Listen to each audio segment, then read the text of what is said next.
Kobe spoke this. He spoke this. He used to say all the time, I want to die young. And really? I thought he was he used to say, I want to die young. I want to be immortalized. And, you know, I want to have my career be better than Michael Jordan, and I want to die young. And I just thought he was just so crazy for saying that. And when I got the news yesterday, I had a dance with my daughter yesterday at my wife's event, and they came and told me the news, and I just couldn't believe it, just like everybody else. But I'm devastated. I can't even imagine in those pictures into young teenage Kobe that, as you said, you have, because he felt you were his contemporary and it was someone he could let in a way that he really couldn't let anyone else in those years. And yes, hearing you say, oh, I want to die young, I want to be a legend, that's totally in line with young Kobe. But older Kobe, the Kobe that you and I spent the last year watching, the 41-year-old Kobe, he wanted to be around, especially for his family. Can you tell me a little bit about just the way you guys have reconnected recently? And I mentioned earlier in the show, these AAU tournaments, it's not only texting and calling and the joking around, but then you would be at these tournaments together and you'd be the dad's club, right? Yeah, and clearly that statement was you know, way before kids. Yes. And I'm sure, you know, once he had kids, he didn't have that mindset. Probably the hardest game I ever had to play. I don't know. Whew.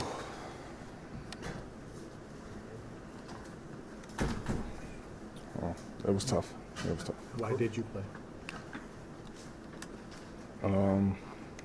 I think, honestly, knowing him, the way that I know him, he would have wanted me to play. Kawhi, obviously, a lot of emotion for everyone tonight coming into this game. How are you guys able to stay focused? Oh, man, you know, just wanting to win the game, wanting to finish out the road trip great. You know, just knowing him personally, I know he'd have wanted me to come out here and try to ball and, you know, still just be great. So, you know, that's what I tried to do tonight. Can you describe the mood amongst your teammates? I mean, everybody's sad, you know what I mean? You know, words can explain his impact he had on this floor. You know, the emotional impact he had on everybody, you know what I mean? You know, we're a team from LA, so we know LA's history with him. And, you know, I mean, it's just sad. It seemed like both teams tonight, both the Clippers and the Magic, came out a little out of sorts, probably because of the news today. What was the key in getting you guys to recover and to win this game and end the road trip on a positive? I mean, you know, before the game, we ran out the clock 24 seconds, you know, for Kobe, and then they got to have court violation 8 seconds to do a tribute towards him. So, you know, just things like that would just, you know, keep the game out of whack. And, I mean, like I said, just, you know, you end up getting your adrenaline running and you just got to play basketball. That's our job. But, you know, it's sad. He's going to be missed. I think it was hard for all of us to do our jobs today, though. Thank you, Kawhi. Yep. Like, business-wise, he was just, you know, stepping into, like, what he was really looking for the next hour. I obviously looked up to him as a basketball player, but just, like, as a human, like, watching him transition to that, the way he, like, exited the game with, like, you know, so much grace was, like, you know, inspirational. I mean, that's not... If you inspire one person, you live, like, a positive, successful life. You inspire, you know, millions. So,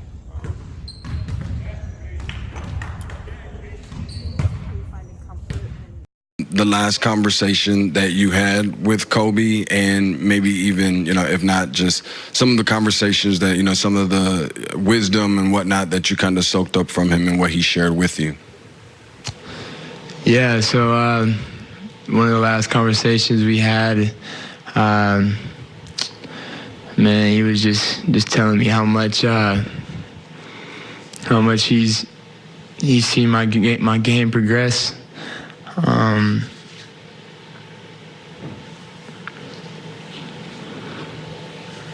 Man, just been happy for me.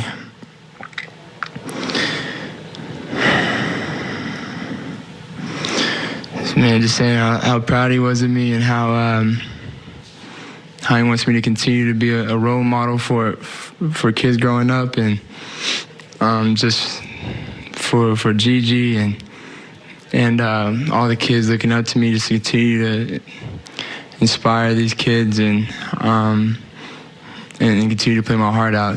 And that's one of the last things he said to me. He had flown frequently throughout the years, even when he was a player, flying from his home to the games and to practice. And after that, it really was a retreat into the background. My association with him, helping him arrive here in Los Angeles, watching him grow as a player, and being like a surrogate father for him.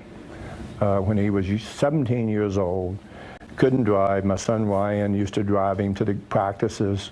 He'd never been in the 405 freeway, never had that horrible experience. And then to start thinking about some of the intimate things that I had done with him to help him through the hurdles of a 17-year-old kid trying to become an NBA player and take that enormous amount of talent he had and to put it within a framework that would help the Lakers be successful for so many years. 20 years career, one of the worst days of my life. The only thing I can compare it to is I had a brother killed in Korea, and I'm just devastated by this news. And to watch him transform his life and career from this iconic player to have an enormous career in the media business, and to see him with his young kids, his young daughters, the joy that was in their eyes looking at their father, who obviously they loved, to the attention he paid to them, to his getting involved in promoting women's basketball.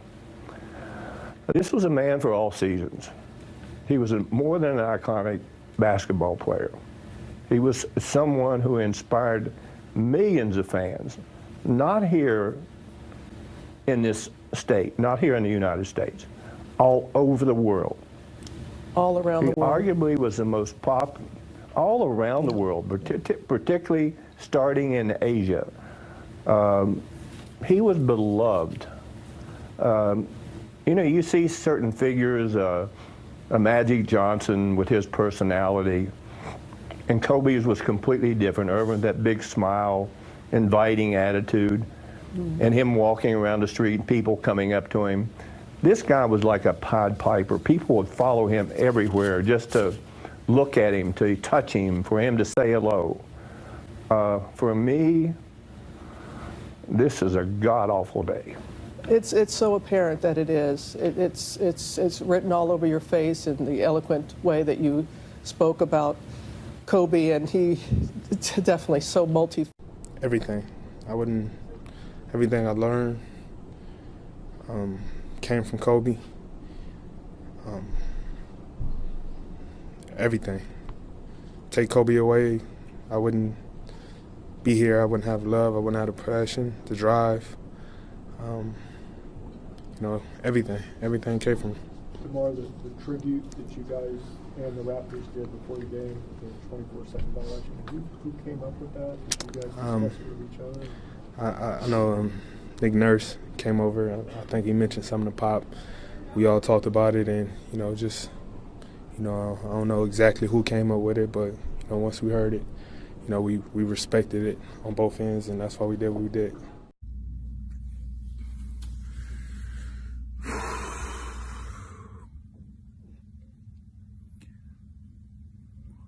Today is one of the saddest days in my lifetime.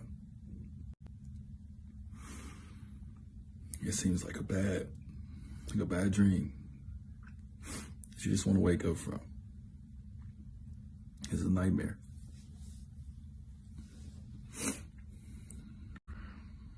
I know we all feel the same way about such a great leader, just a great champion. A great person. If you got a chance to know Kobe, you got a chance to really know Kobe, there ain't nobody better, man. Emotions are all over the place. These are the moments when you ask why.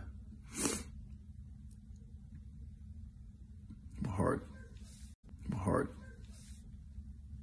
thoughts goes out to Kobe's family, his daughter Gigi.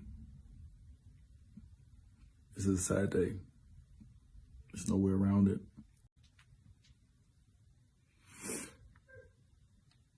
My family and I have been sharing Kobe stories.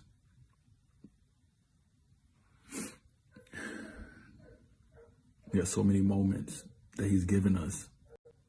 We're so thankful for those moments. I'm thankful for those moments, man. This is one of my favorite players. And I got a chance to have a relationship, a friendship. But I would miss him. I would miss the friendship. I said it many times. Kobe retired from the game of basketball. He left a hole in the game of basketball. He left a hole in my wanting to play. Because when I came in the league, I chased him. That's who I chased. I wanted to be respected by him. And once I reached that level, I knew I did something. So,